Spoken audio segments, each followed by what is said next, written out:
Gálatas capítulo 6, versículo 15, nos toca hoy, pero voy a hacer un repaso porque me quedó una parte, una sección de lo anterior. 15, 16.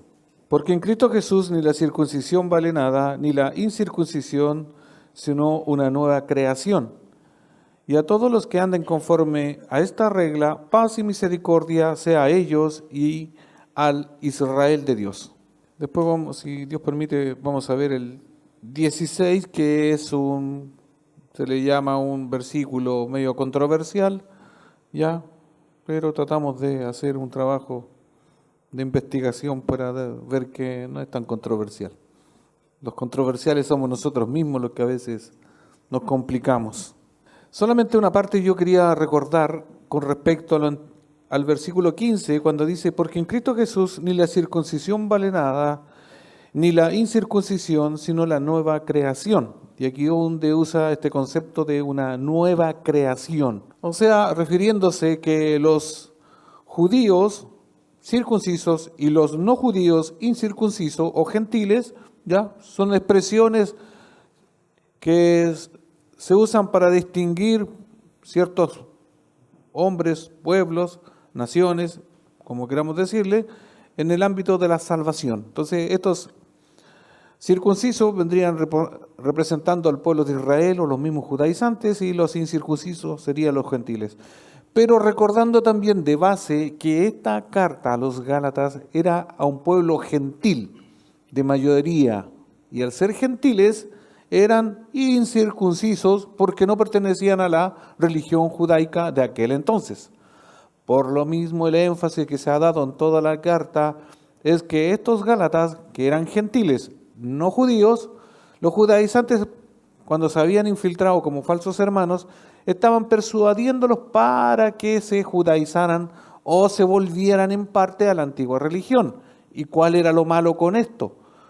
Porque estaban en tela de juicio y en juego la salvación, que es solamente por la fe, mediante Jesucristo, y porque no hay otro evangelio más que en Jesucristo. Y ¿y cuál era la consecuencia de añadirle a la salvación obras en específicamente tenía que ver con la circuncisión? Era un llamado a que los hombres se tenían que circuncidar para que fuesen aceptos delante de Dios o entrasen al cielo, por decirlo así. Pero Pablo es enfático y va mencionando versículos tras versículos. Esta carta también se le llama como la carta libertaria. Es una carta y un llamado a los Gálatas a ser libres de lo antiguo, de la religiosidad. Y obviamente para los Gálatas y para nosotros como los oyentes de hoy, contemporáneos, ¿cierto? También es a vivir en una plena libertad en Cristo Jesús. Dejando atrás, ¿cierto?, los rudimentos, como dice la misma carta, o dejando atrás las tradiciones que en algunos aspectos son una carga para la iglesia. Con esto no digo que las tradiciones son malas, sino que cuando la tradición opaca la Biblia, cuando la tradición está por sobre la Biblia, o por decirlo también, ciertos personajes están por sobre la misma Biblia, ¿ya? Cuando se eleva una persona, un personaje, ¿ya?, a un nivel por sobre las Escrituras, eso está mal. Por eso la carta a los Gálatas habla de la libertad. Y eso lo que todo cristiano debiese vivir, en esa libertad plena. Y al último, acuérdense que en el capítulo 5, terminando el capítulo 5, hace un llamado a vivir en el Espíritu y no estar sujetos bajo los deseos de la carne.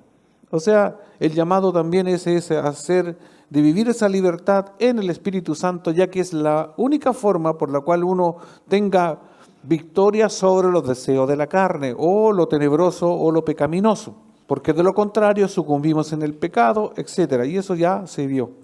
Y vuelvo a lo que dice el versículo 15, dice, porque en Cristo Jesús, para ir al cielo no necesitamos ser circuncidados, ser religiosos.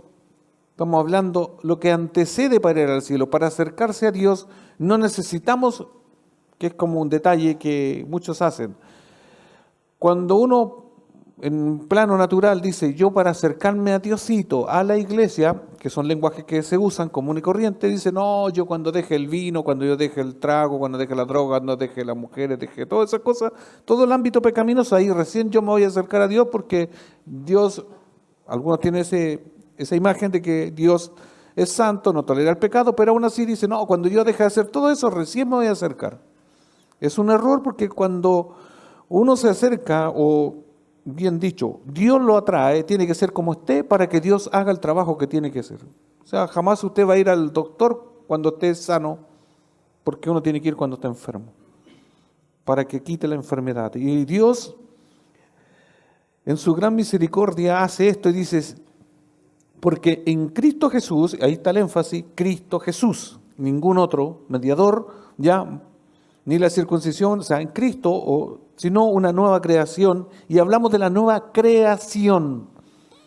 Yo le dije en el sermón anterior que Dios no hace remiendas de nosotros, de los seres humanos, crea un espíritu nuevo, crea todo de cero.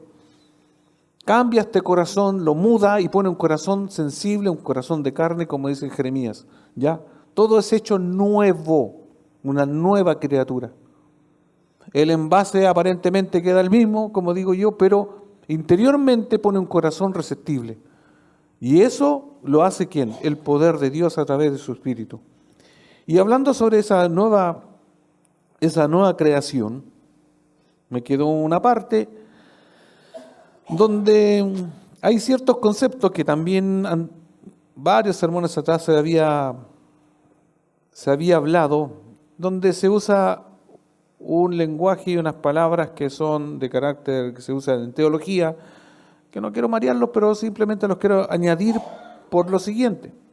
Y no sé si ustedes han escuchado, o les recuerdo cuando se habla del monergismo y el sinergismo, que es un concepto que se usa para decir y describir que en el monergismo ya es el acto donde el soberano Dios actúa en la salvación. Esto tiene que ver netamente con la salvación, y esto se acuñó por Agustín de Hipona, ¿cierto?, en el 350, y ahí apareció su contendor Pelagio. Aquí vamos a ver un poco de estos personajes, donde acuñan el monergismo y el sinergismo. Es una palabra que si no se la graba no importa.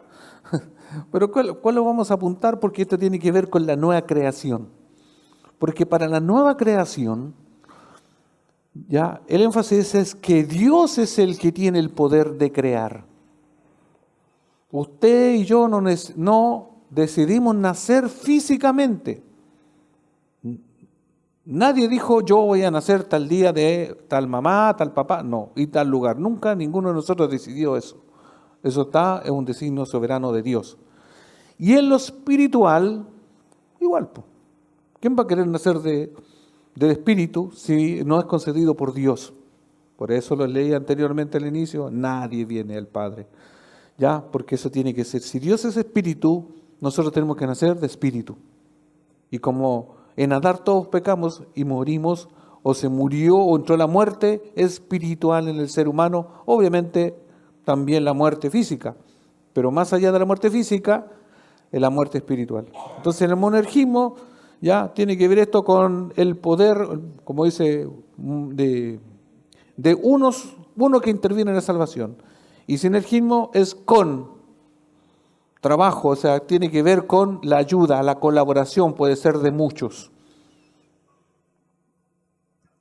Y Agustín acuña una frase que dice, dame lo que me pides y pídeme lo que quieras. Con estas palabras, Agustín inició un debate histórico sobre el monergismo versus el sinergismo. Agustín estaba diciendo, en esencia, que la humanidad por sí misma no puede obedecer a Dios ni hacer lo que Dios quiere.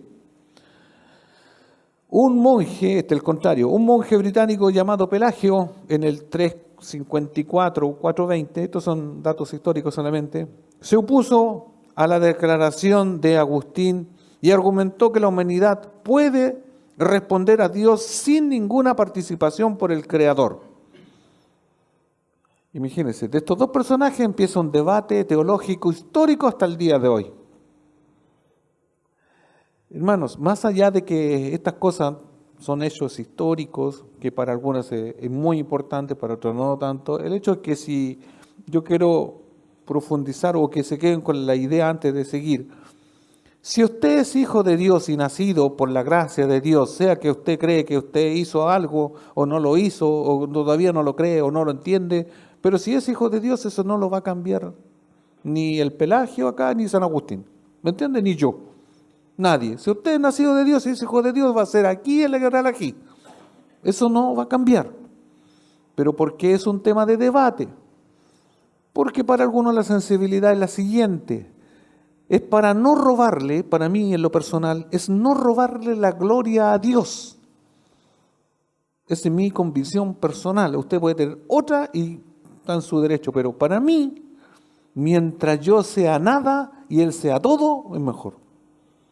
Porque si yo agregara un 0,01 en la salvación, mi participación, por decirlo así, a Él le estaría robando. Porque por lo que uno estudia y por lo que ve la Biblia, si Él ha estado siempre y estará siempre, Él es el que me agrega y yo no soy el que quiero agregarme. Porque yo entiendo que mi racionalidad quería supuestamente ir a un cielo que yo supuestamente me lo había creado, como lo dije anteriormente, porque cada uno tenía, antes de conocer a Dios, su mirada de un cielo, y aún yo les dije anteriormente, una mirada de un infierno que no era como el infierno que sale en la Biblia. Acuérdense que cada uno, sobre todo los hombres, yo creo, no sé las mujeres, pero los hombres creíamos que el infierno era una fiesta forever, siempre pasándolo bien, supuestamente administrada por Satanás. Era como el dueño del bar, del casino, de la discoteca, no sé, así pensábamos. No sé si usted lo pensó, pero yo lo pensé muchas veces, y eso no era tan malo, po. Imagínense al llegar al engaño de las mentiras que al final el infierno era mejor. Era todo eso mentira, porque no hay, ni siquiera hay un administrador como Satanás que va a estar ahí ya torturando a los demás, sino que Él es parte de todos sus ángeles y todos los demás. Sigo. Entonces, de aquí empieza esta disputa de estos dos personajes. Entonces, el monje británico Pelagio se opuso a la declaración de Agustín y argumentó que la humanidad puede responder a Dios sin ninguna participación por parte del Creador. Desde ese momento en el tiempo, el debate ha continuado y ha tomado varios giros interesantes. En resumen, el monergismo, paréntesis, a menudo asociado con la teología reformada o calvinismo, y ahí uno se mete, ya vamos a hablar del calvinismo, ya. No, solamente lo estoy leyendo, no se complique de eso. Enseña que la salvación es solo la obra de Dios. Cuando el Espíritu Santo regenera y salva a una persona, lo hace independientemente de cualquier cooperación de la naturaleza humana no regenerada de una persona. Eso es lo que dicen los calvinistas, los reformados, etc. Ya. Pero de ahí van a entender para dónde vamos. Por lo tanto, Dios recibe toda la gloria y el crédito por la salvación de una persona. Por el contrario, el sinergismo, la mayoría de las veces asociada con el arminianismo, ¿ya?, afirma que la salvación requiere la cooperación entre Dios y el individuo. Ya tenemos las dos posturas en cuanto a esto, ¿y por qué todo esto? Porque acuérdense que la circuncisión y la incircuncisión, si no están en Cristo, no hay una nueva creación, o la nueva creación es solamente de parte de Dios. Por eso todo este énfasis. Hay varias opiniones, ¿cierto?, dentro del mismo sinergismo con respecto a cuánto debe hacer Dios antes de una persona responda al Evangelio. Pero la creencia general es que un individuo puede resistir el llamado de Dios a la salvación y de hecho tiene la última palabra sobre su destino eterno. Esto es lo que están creyendo algunos, ¿ya? O sea, el último que tiene la palabra es el ser humano. Ustedes van tomando sus ideas, yo no voy a incidir en eso. Entonces el monergismo y el sinergismo preguntan, ¿de qué lado está el correcto? O sea, ¿de qué lado debiésemos estar? Primero hay que decir que hay teólogos eruditos en ambos lados. Por eso estoy hablando de que aquí no se trata de que sean contrarios, que sean enemigos, eso no es el punto. Ya, porque ellos pueden amar a Dios y estar comprometidos por la causa del Evangelio y eso solamente es algo crucial. Porque yo lo estoy tomando en razón de entender quiénes son la nueva creación. En segundo lugar, la cantidad de literatura dedicada a esto es impresionante. Hay mucha literatura sin medida. Por lo que un pequeño artículo como esto, que yo estoy leyendo, ¿cierto? No va a ser un estudio profundo, pero quiero que quede en nuestras mentes de que plantear del hecho de que la nueva creación siempre es del Creador, del que crea las cosas. Dicho todo esto, el asunto puede reducirse principalmente a dos preguntas principales que cuando se responden puede proporcionar alguna dirección. La primera pregunta es, ¿tiene un no creyente la capacidad moral, espiritual de responder al llamado del Evangelio por sí mismo?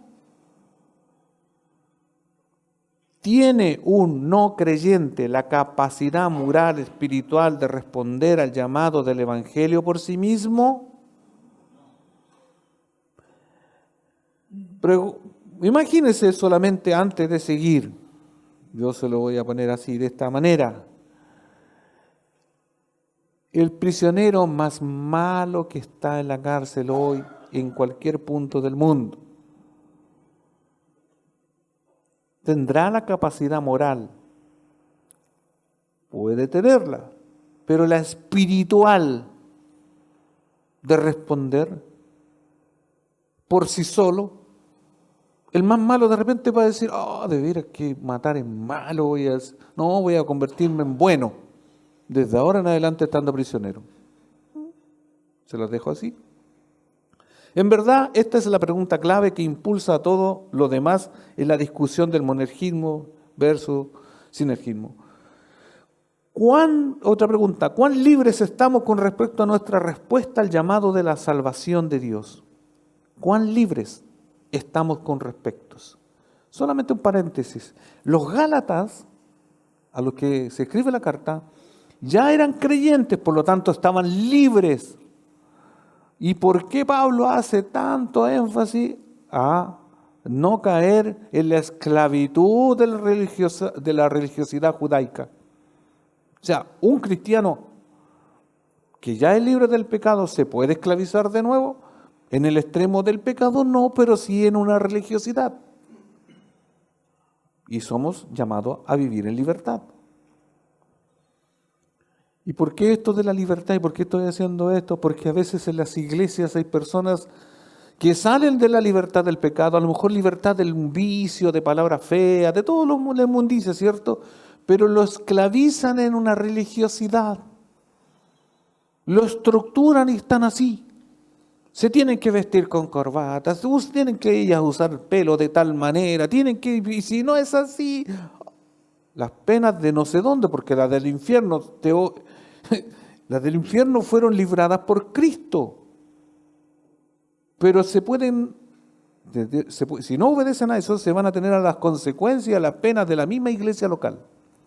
Cómo sentarlo al final de la banca, no saludarle, etc. Esa religiosidad, cuártala que la libertad. Tiene que estar todos los días que tiene que estar, miren, no tienen derecho a vacaciones, poco menos si usted no está, etcétera. ¿Y la libertad en Cristo dónde está? Por eso, de esa perspectiva, ya lo dijimos anteriormente, nosotros somos libres en Cristo, aunque somos esclavos de Él, porque antes éramos esclavos del pecado o de Satanás. Entonces, ¿cuán libres estamos con respecto a nuestra respuesta al llamado de la salvación de Dios? En su debate escrito por Erasmo, Martín Lutero, paréntesis, que defendía el monergismo, dijo: te alabo y te encomiendo en gran medida por esto también, que a diferencia de todo lo demás, solo has atacado el verdadero problema, la esencia del asunto en disputa. Lutero elogió a Erasmo por enfocarse en este tema por encima de todos los demás en sus argumentos, la cuestión de la capacidad moral de una persona para responder a la llamada del Evangelio. Dígame que si usted, cuando ha presentado el Evangelio, cuando usted presenta a Jesucristo, cuando usted evangeliza, de buena a primera, la primera vez, y sea bien honesto, a todo usted que le ha presentado el Evangelio, responde a la primera. Así como, oh, qué bueno. Vamos a la iglesia, bauticémonos. ¿Dónde hay un río? ¿Dónde hay un...? Si no es dado por Dios. En un extremo del aspecto, en un extremo de este aspecto, ¿cierto?, están las enseñanzas de Pelagio. Lo contrario, quien creía que los no cristianos puedan responder al llamado del Evangelio sin ninguna ayuda de Dios en absoluto. Sin embargo, un examen detallado de las Escrituras cuenta una historia diferente. Esto es lo que leí al inicio, Juan 6:44. Acuérdense, Pelagio está diciendo lo contrario a los otros, en este concepto del sinergismo. O sea, el hombre ayuda a Dios. Sin embargo, un examen detallado de la Escritura dice lo contrario. Dice, Jesús hace esta simple declaración. Dice, nadie puede venir a mí si no lo atrae el Padre que me envió y yo lo resucitaré en el día final. Y ya les dije, nadie es nadie. Repite el mismo término más adelante en el mismo capítulo. Dice, así que Jesús añadió, por esto les dije que nadie puede venir a mí a menos que se lo haya concedido el Padre. Acuérdense, paralelo a esto que estoy leyendo, viene un versículo, yo creo, a mí se me vino, pero eso se lo voy a decir. Cuando aquellos que dicen, en tu nombre echamos fuera demonios, en tu nombre hicimos esto, profetizamos, se supone que esos que van a decirle delante de Dios en un momento, poco menos que hicimos todo lo que hacen en este tiempo, todos los evangelios que hacen todo eso. Nos congregamos, hicimos todo, y el Señor dice, apartaos de mí, nunca os conocí. ¿Cómo no conoció Dios siendo siente? ¿Cómo no iba a conocer? Es porque nunca fueron elegidos, nunca tuvieron una participación, porque Dios no estuvo con ellos apegado. Porque no fueron atraídos. La pregunta que yo no se la puedo responder es ¿por qué? Pregúntenle a mi Señor. Entonces, nadie puede venir, dice la declaración de Jesús, nadie puede venir. Es un negativo universal. Se aplica a todos. Es explícito y fácil de entender. Nadie puede venir a Cristo a menos que la condición necesaria, Dios el Padre, atraiga a la persona. ¿Por qué? Es una incapacidad física. Pregunta, ¿por qué? ¿Es una incapacidad física? No. La Biblia dice que es una inhabilidad moral espiritual. Cualquiera se podría acercar a Dios físicamente. De hecho, por eso hay muchas religiones. Muchas religiones dicen creer en un ente superior. Por eso hay religiones por todos lados, ¿sí o no? Ahora, el Dios de la Biblia, de esta Biblia, no es el mismo Dios que los demás creen. Porque cada uno se ha inventado y toda la historia tiene los que han adorado al sol, a la luna, a los astros, todo. Mira, durante toda la historia del hombre, el hombre se ha buscado una imagen. Por eso Éxodo dice, no te harás imágenes, porque Dios no necesita una imagen. Por eso Romanos habla de que todo lo que Dios creó, todo el universo demuestra que hay un creador, que no se ve simplemente. Pero el hombre necesita ver. Y por eso el hombre es idólatra, es fabricante de ídolos, por eso el hombre busca un Dios. Y como no busca busca y se hace uno. Y ahí donde pierde el foco y de donde ahí muchos siguen a esos dioses que no son dioses, etc. Entonces, el hombre natural busca a Dios, lo malo es que no es el Dios de la Biblia, porque espiritualmente está muerto. La muerte, la mentalidad pecaminosa es muerte, mientras que la mentalidad que proviene del Espíritu es vida y paz. La mentalidad pecaminosa es enemiga de Dios, pues no se somete a la ley de Dios ni es capaz de hacerlo. Romanos 8 del 6 al 7. Romanos 8 del 6 al 7. La mentalidad pecaminosa de una persona natural es muerte. Mientras, porque la mentalidad de nosotros antes de conocer a Dios era de hacer el mal o de hacer cierto bien que no era el bien que Dios quiere. Nuestro bien siempre, nuestras buenas obras, como dice la Biblia, pero nuestro bien estaba siempre condicionado. ¿Sí o no que es más fácil hacer bien al que nos cae bien? ¿Sí o no que es más fácil hacer el bien al que amamos? Si a usted le gusta a una chica, a un chico, ¿cierto? ¿Qué es mejor? ¿Hacerle el bien a ese? ¿A su mamá? ¿A su papá? No sé. Eso es. Pero usted sería capaz de hacerle el bien al que odia o al que le hizo algo malo, al que le ofendió. Entonces, hay una imposibilidad de hacer eso. Por eso dice, la mentalidad pecaminosa es muerte, mientras que la mentalidad que proviene del Espíritu es vida y paz. La mentalidad pecaminosa es enemiga de Dios, pues no se somete a la ley de Dios ni es capaz de hacerlo. Está imposibilitado. Eso es la desventaja de la ley, que ya lo vimos en esta misma carta. Pablo también dice en 1 Corintios 2:14, el que no tiene el Espíritu, hablando del Espíritu Santo, no acepta lo que procede del Espíritu de Dios. O sea, una persona natural, si no tiene el Espíritu Santo, ¿cómo va a aceptar las cosas de Dios? Si el hombre nació espiritualmente muerto, pues para él es locura. Ya lo hemos explicado y repetido tantas veces. Cuando usted dice, mira, tú eres un pecador, tú no eres buena persona, arrepiéntete de estos pecados. Cree en Jesucristo, confiésalo con tu boca, pídele perdón y tienes vida eterna. ¿Y qué hace? ¿Qué hicimos nosotros también las primeras veces? Nos reíamos. Porque ¿cómo iba a ser tan fácil? Pero si eso es, ¿pero cómo va a ser tan fácil? Porque eso es. Es que tengo que dejar. No, es que después Dios te da el poder de dejarlo. Y queda la persona ahí, pero no lo hace.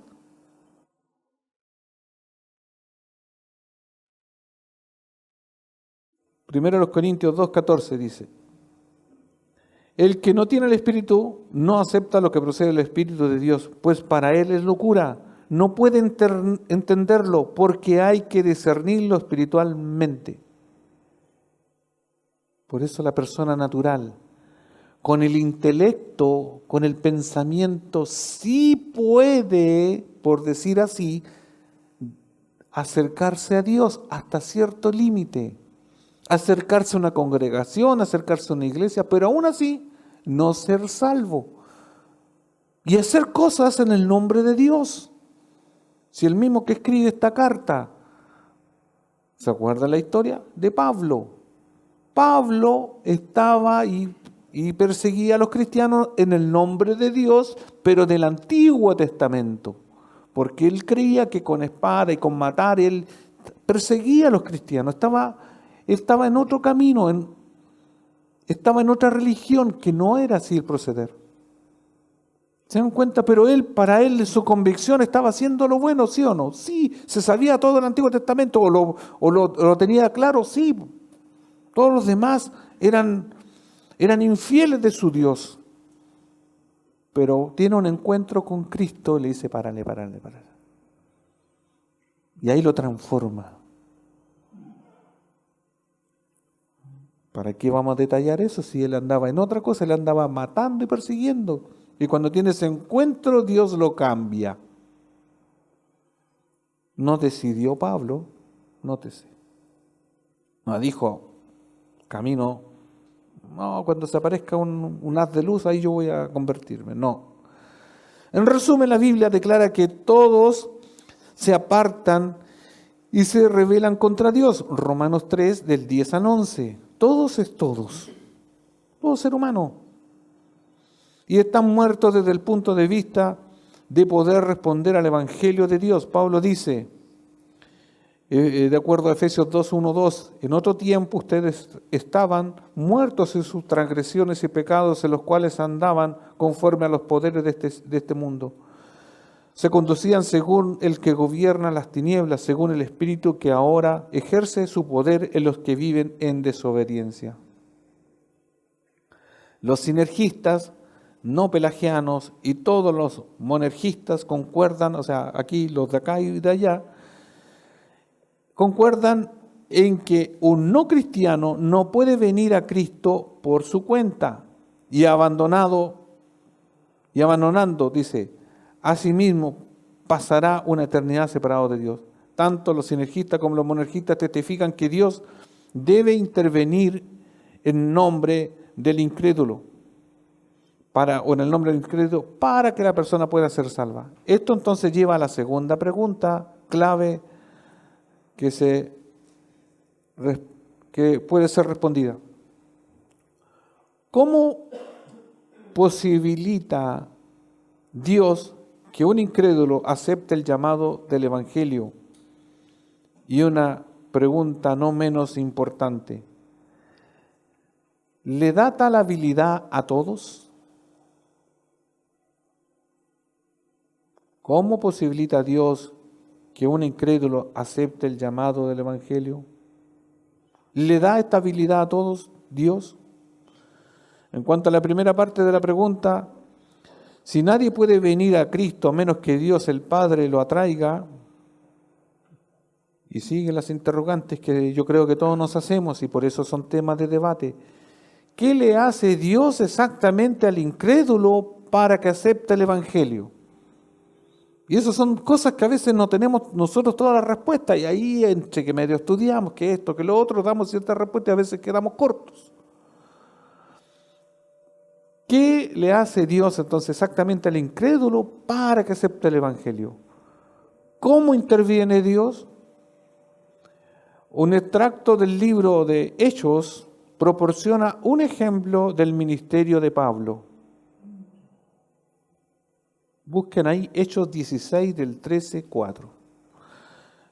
Miren, en algunos sentidos hay como francamente yo le voy a decir, en algún ámbito hay como una respuesta de Dios, pero no necesariamente sea tan explicativa como uno quisiese. Hechos 16 del 13 al 14.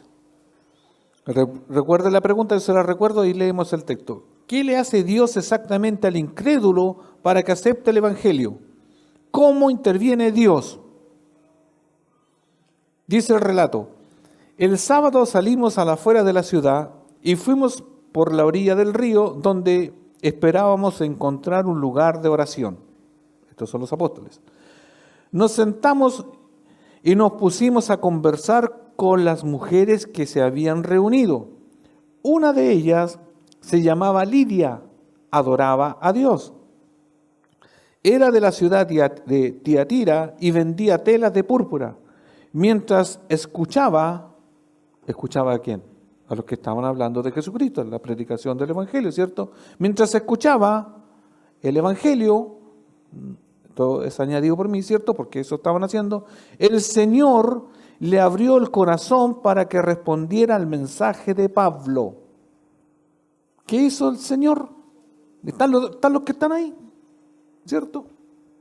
Estaba hablando de Jesús, que Jesús salve, todo eso, el Evangelio. Pero de manera paralela, Dios a esta mujer, ¿cierto? A Lidia, dice, le abre el corazón.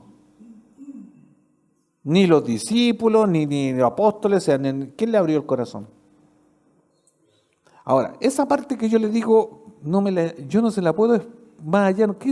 ¿Cómo cree que Dios abrió no sé cómo lo hizo, pero de que lo hizo, porque está relatado, porque esto es un hecho histórico que está aquí, es porque Dios lo hizo.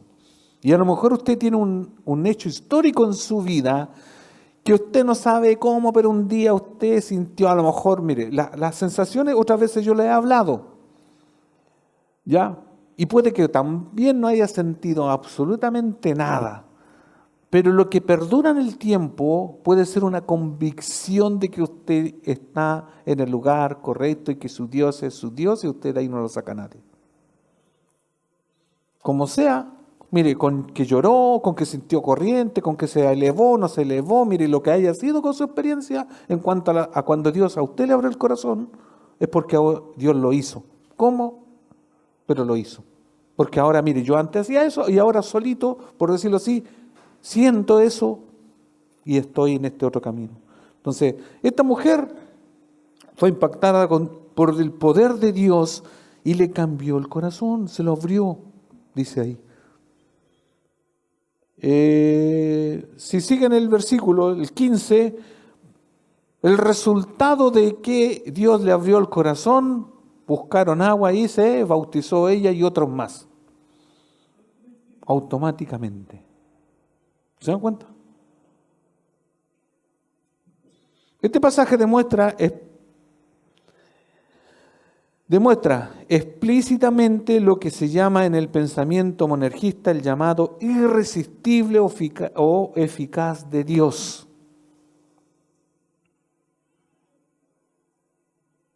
¿Ya? Cuando Dios llama, usted puede estar en su casa, usted puede estar en su trabajo, puede estar en una isla paradisíaca, usted puede estar donde esté y cuando Dios a usted le convence y le llama, usted no se va a resistir. ¿Se entiende?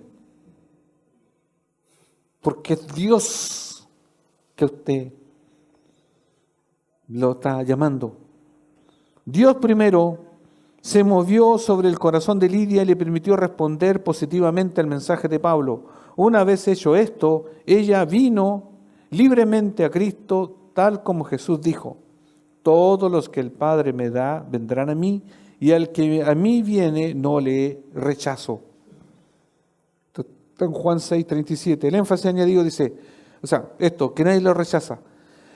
Parece una deducción razonable que sin que Dios se mueva sobre el corazón de Lidia, ella no se habría salvado. En cuanto a la segunda parte de la pregunta que veníamos haciendo, ¿Dios atrae a todas las personas y le da la capacidad de creer? El sinergista afirma que sí, los contrarios, los que colaboran en la salvación. Sí, dicen. Y el monergista no. Y ahí está el debate. ¿Quién está en lo correcto?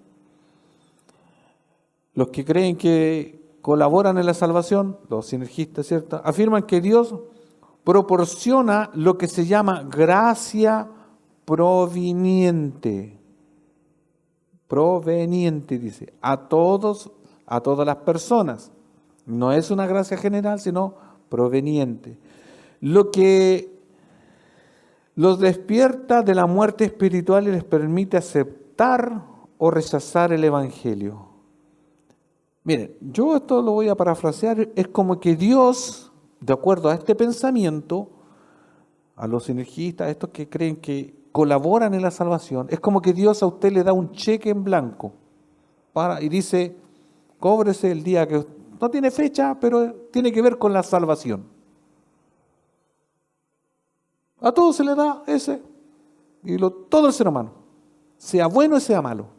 O sea, todos, en general todos son malos, pero de ese punto de vista, entonces en cualquier momento el más malo lo saca y le dice, ahí estoy, usted me lo dio, sálveme vos.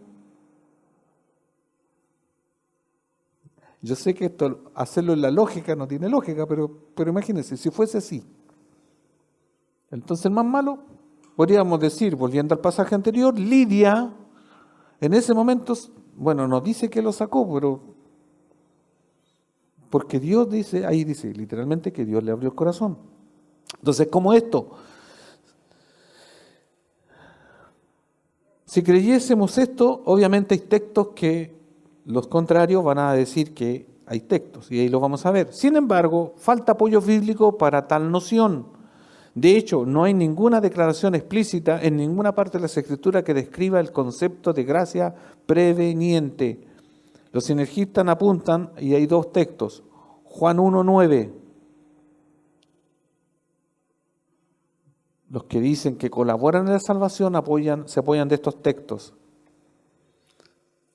aquel que es la luz verdadera, quien da a luz a todos, venía al mundo. ¿Les dice algo eso? Aquel que es la luz verdadera, hablando de Cristo, quien da la luz a todos, vino al mundo. Y Juan 12:32, y cuando yo sea levantado de la tierra, dice, atraeré a todos hacia mí. Y cuando yo sea levantado de la tierra, hablando Jesús, ¿cierto? Atraeré a todos hacia mí.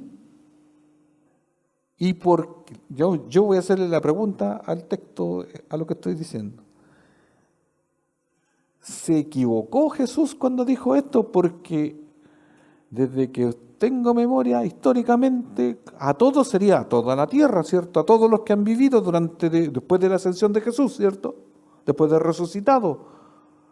¿Y por qué andaban matando? ¿Por qué mataron a los judíos, esos que mataban? Eso, ¿por qué no se volvieron a él si él dice que a todos? En una amplitud, digo yo.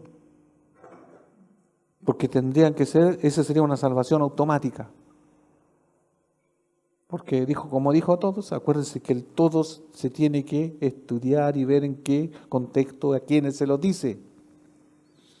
Por el contrario, la enseñanza monergista de la gracia irresistible o eficaz enseña en muchos lugares en un pasaje que refuta la noción de gracia preveniente y apoya la gracia efectiva. Está en la primera carta de los Corintios, primero los Corintios 1 del 22-24.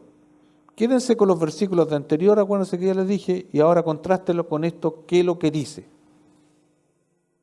Ya, supongamos que hay muchos más que apoyan la otra postura, pero miren esta. Primero los Corintios 1 del 22 al 24, con respecto, Dios es el autor y consumador de la salvación o nosotros somos los colaboradores, el ser humano en general. Dice, los judíos piden señales milagrosas y los gentiles buscan sabiduría, mientras que nosotros predicamos a Cristo crucificado. Este mensaje es motivo de tropiezo para los judíos y es locura para los gentiles. ¿Se dan cuenta? Ahí están los grupos de personas. Los judíos, los griegos o los gentiles, como hay gran parte de griegos, por eso están aquí, estos los que piensan y todo esto, ¿cierto? Estos son los gentiles. Entonces, para uno, los judíos buscan señales, los otros buscan sabiduría, mientras nosotros predicamos a Cristo. Este mensaje es motivo de tropiezo para los judíos y es locura para los gentiles, pero para los que Dios ha llamado, entra otro grupo dentro del texto.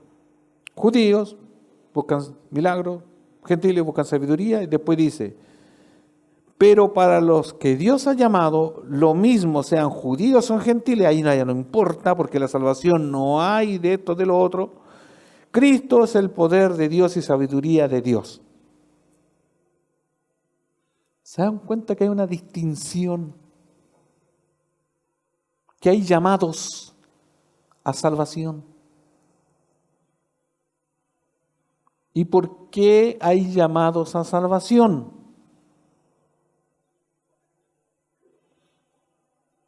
Pregúntese. ¿Por qué? Mire el ejemplo que le voy a hacer. ¿Por qué cuando tenemos votaciones se dice que es un ente que regula todo esto de cómo se vota? ¿Por qué dice hay un llamado a votar? Un lugar que se designa. ¿Por qué tiene que haber un llamado? Porque si a usted y a mí no nos llaman, ¿usted iría?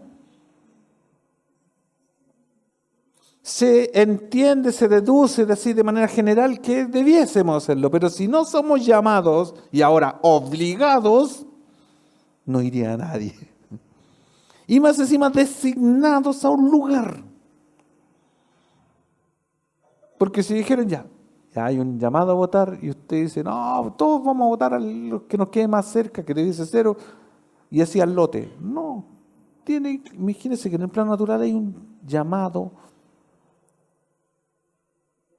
Usted cuando se inscribe en la lista de espera en los consultores, mire lo que voy a hablar. ¿Usted está esperando qué? Un llamado. Siempre hay un llamado. ¿Por qué? Porque eso obedece a un orden, a una jerarquía. Hay alguien que precede todo eso, o preside. Entonces, en este pasaje Pablo divide a toda la humanidad en dos categorías, judíos y no judíos, y dice que se extiende un llamado global a la salvación a ambos grupos de personas.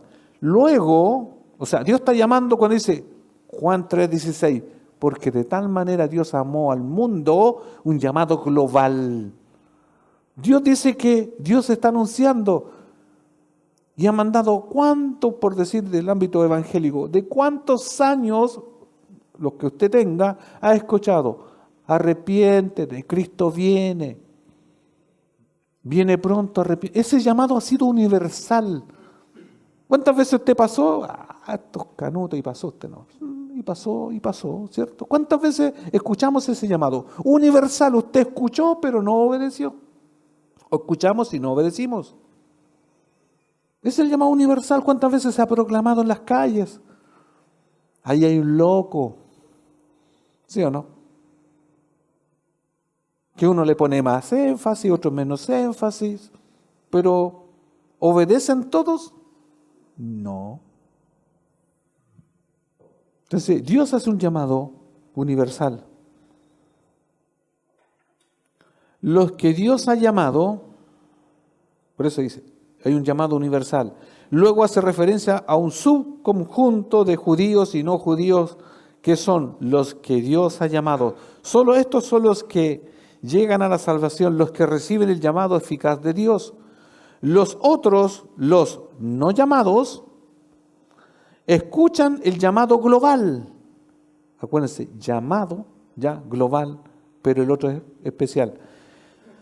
Pero ellos es un obstáculo o una tontería. Ellos no van a reaccionar. Esta declaración de Pablo claramente refuta la noción de que en la gracia previniente se da a todos. Más bien apoya la enseñanza de que solo aquellos a quienes Dios quiere regenerar llegan a la fe en Cristo. El llamado eficaz no tiene que ser universal. Según las enseñanzas del apóstol, hay judíos gentiles que no han sido llamados y hay judíos y gentiles que han sido llamados. Los que han sido llamados son salvos a través del mensaje del Evangelio, lo que indica que la gracia de Dios siempre es efectiva, logrando lo que Dios quiere. En resumen, antes de ir al resumen, si hubiese tal actuar de cualquier persona ya acercarse a Dios de manera voluntaria, tendríamos que entrar a explicar lo siguiente. Si el hombre es copartícipe de la salvación o colaborador, la pregunta es la siguiente: ¿para qué el Señor en Mateo 28:19 dice, ande y anuncie el Evangelio, hagan discípulos? ¿Por qué? ¿Por qué tenemos que predicar el Evangelio? Porque el Evangelio, ¿de quién es? De Dios. ¿Qué participación tiene el ser humano en ese Evangelio? ¿Por qué a los Gálatas les dice que no hay otro Evangelio? Porque ya lo explicamos en el mismo contexto del libro. Si usted predica otro Evangelio, supongamos bien extremo, mire, hay salvación en San Francisco de Asís, hay salvación en la Virgencita de no sé dónde, ¿hay salvación en esos? No lo hay. ¿Se entiende? Por eso volvemos a lo mismo, volvemos a la raíz, a la fuente. Dios ha dejado el medio, Dios ha dejado la forma, Dios ha dejado la única manera, y como dice la misma Escritura, ha dejado el único camino, Cristo. Y no hay otro. Y no hay una manera, no hay otra forma, no hay otra manera más que en eso. Porque en eso se salva Dios para salvar. O sea, se basa en eso porque es lo que Dios dejó. Todo lo demás, aparentemente, para el ser humano, que tiene la capacidad de razonar, de pensar, sí, tiene a lo mejor, y divaga y dice que a lo mejor así es. Pero la Escritura no lo dice así. Entonces, en resumen, el debate entre el monergismo y el sinergismo se ha desarrollado durante siglos y no se le puede dar justicia en un artículo como este. Sin embargo, gran parte de la disputa se puede resumir en dos preguntas clave que acaban de abordar. Dice, en cuanto a si uno no creyente tiene la capacidad moral de venir a Dios por su cuenta, las Escrituras son claras en la respuesta, no, porque el que está muerto espiritualmente no tiene esa capacidad, dice. Siendo ese caso la siguiente pregunta, si Dios permite que todos vengan a Cristo, también se responde negativamente. En cambio, Dios llama solo a aquellos que ha elegido, aquellos que han sido llamados vienen voluntariamente, pero solo después de que el Espíritu Santo de Dios les dé la fe para creer. Efesios 2, 8, 9. Acuérdense que el llamado de Dios no es excluyente en el sentido de que Dios llama a lo vil, a lo poco, a lo que es ilógico.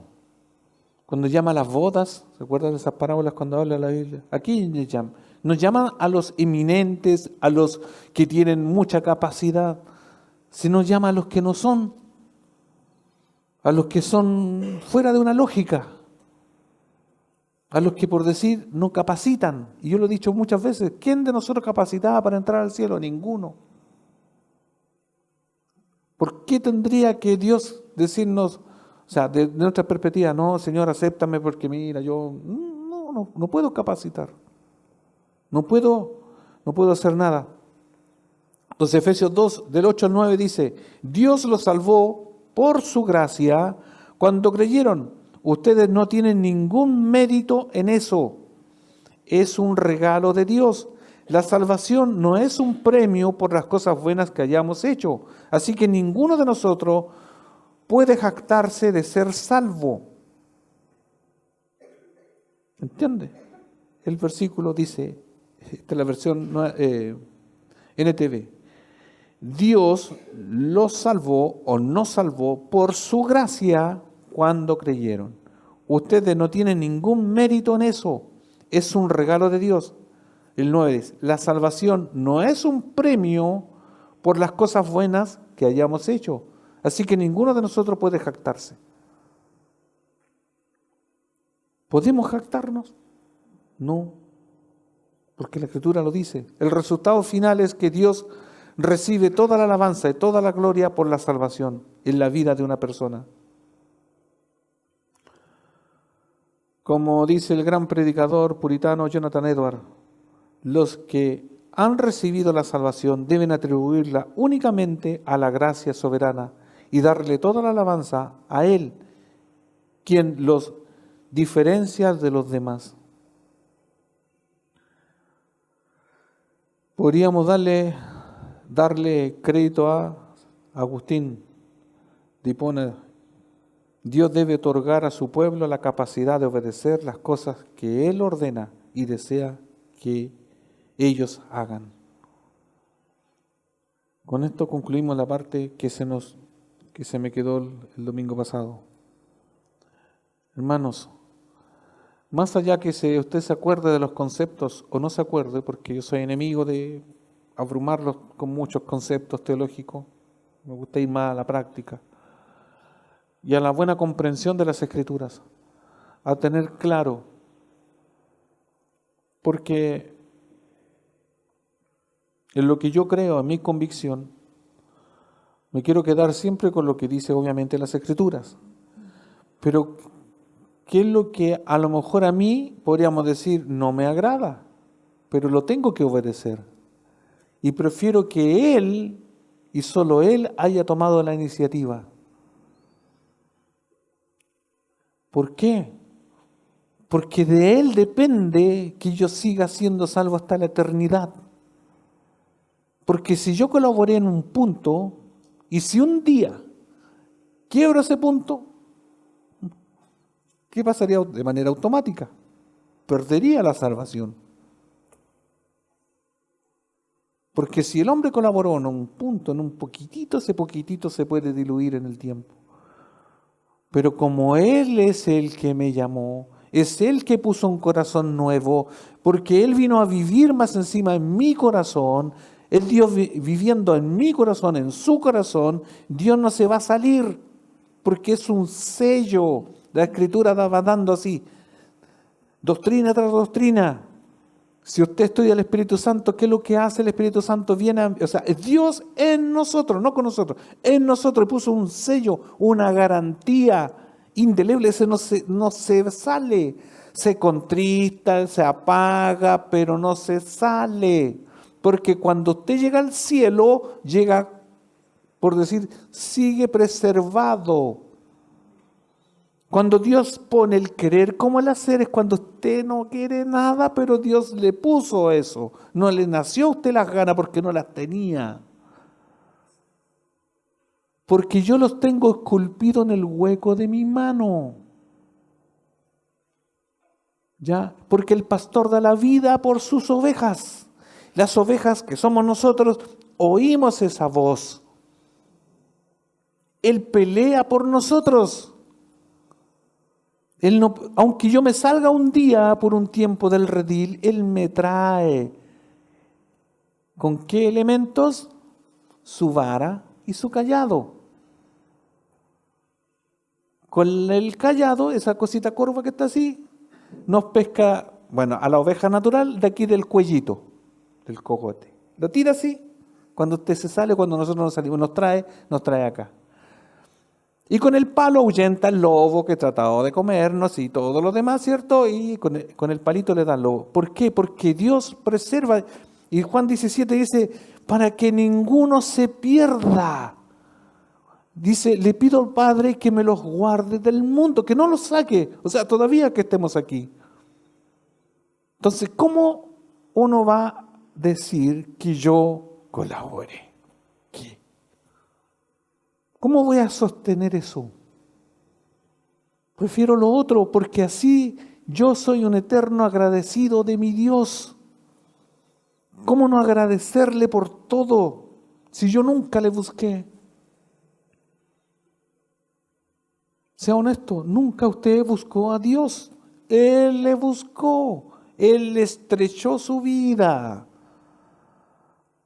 Él le puso dificultades y usted estaba ahí como que sí, que no, estaba que sí, que no, pero Él lo estrechó, llegó por una circunstancia a veces de la más absurda una iglesia, de lo más absurdo a Dios. Le puso un compañero, le puso un vecino, le puso una mamá, le puso un papá, puso personas, porque así funciona Dios. ¿Cómo no darle la gloria? Hermanos, este debate que se formula y esto van a pasar a lo mejor hasta que el Señor venga, van a seguir discutiendo. Yo no con esto, que les quede claro, yo no quiero que usted esté de mi favor, no, usted tenga su idea, pero la mía yo se las planteé al principio. Yo creo que la salvación es de mi Dios soberano, porque yo lo veo en toda la Biblia, que Él toma la iniciativa. En toda la Biblia Él es el que salva, es el único que salva. Popularmente decimos nosotros, yo no salvo a nadie. Y eso es verdad. Yo, ¿cómo voy a salvar? ¿Cómo vamos a borrar el pecado? Y el último que queda ahí. Nosotros con Dios, por nuestro pecado, se lo lleva a la transacción. Teníamos una deuda.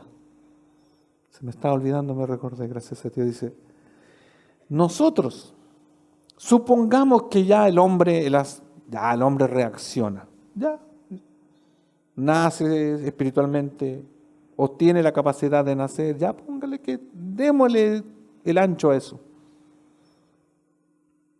O que tiene tan libre albedrío que puede en un momento decir, ahora sí que me voy a arrepentir cuando la persona quiera. Ya, póngale eso, sí. Pero ¿qué hace con el hecho de la deuda del pecado? Porque la paga del pecado es muerte. Hay una deuda contra Dios. ¿Cómo usted la pagaría? ¿Cómo la va a pagar?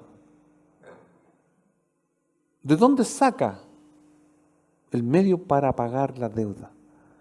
Si solamente la paga Cristo, porque dice consumado es.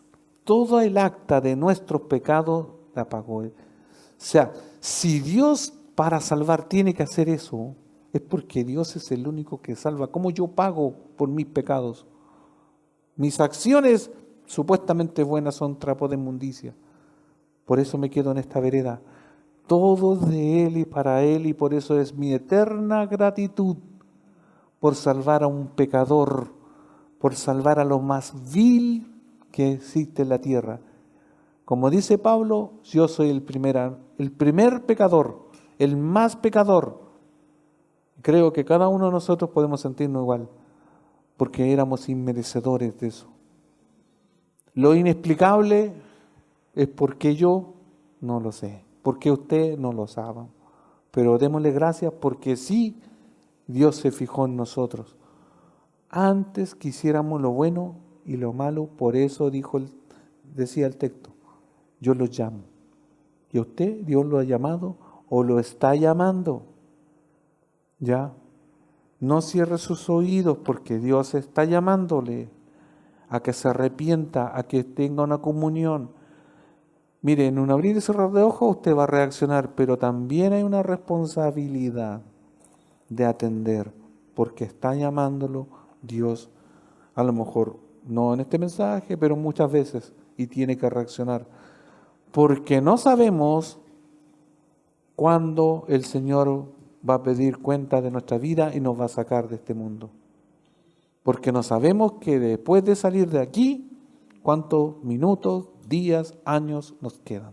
Por eso atienda al llamado de Dios. Oremos, póngase en pie por favor. Siempre tratamos de hacer de manera humana, yo trato de persuadirle a aquel que todavía no ha tomado una decisión por Cristo. Hágalo porque es una oportunidad. Pero recién dijo usted que no tenemos participación. Sí, pero Dios está llamando de manera general. Obedezca, porque si Dios está llamando de manera general, obedezca ahora. Usted tiene que obedecer. Usted sabe que es un pecador o es una pecadora. Y no porque sea joven, o porque no sea esto, porque mire, tiene que obedecer hoy. Cristo le está llamando a su corazón para que le reciba, para que Dios le borre sus pecados. Porque después el tiempo se puede diluir. Padre, en el nombre de Jesús, si usted está llamando hoy a alguien, abra su corazón, Señor, para que no se resista más. Señor, abra ese corazón duro y póngase nuevo, Señor, un corazón de carne.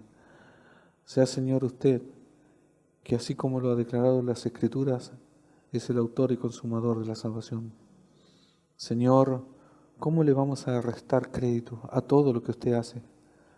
Porque ninguno de nosotros le buscábamos. Señor, todos estábamos extraviados como ovejas sin pastor. Por eso, Señor, usted, el pastor de los pastores, el único, es el que nos preserva. Ayúdenos y motívenos a seguir adelante. Que no nos enfrasquemos en discusiones más allá de que pueda ser de debate, pero más allá de eso, Señor, denos la capacidad de seguir adelante, de preservarnos en santidad, de ayudarnos, Señor, a seguir predicando el Evangelio, porque así como Lidia, Señor, mientras Pablo hablaba, reaccionó cuando usted la llamó, nosotros también tenemos que predicar el Evangelio para que usted abra los corazones en el momento que usted lo decide. Señor, gracias porque las Escrituras, Señor, nos hace libre. Señor, la religión pura y sin mácula, cuando dice la Biblia, es ayudar a los pobres, a los huérfanos, a las viudas, pero más allá, estamos libres, Señor, en cuanto al pecado y a la religiosidad. Señor, a usted sea la honra y la gloria en el nombre de Jesús. Amén.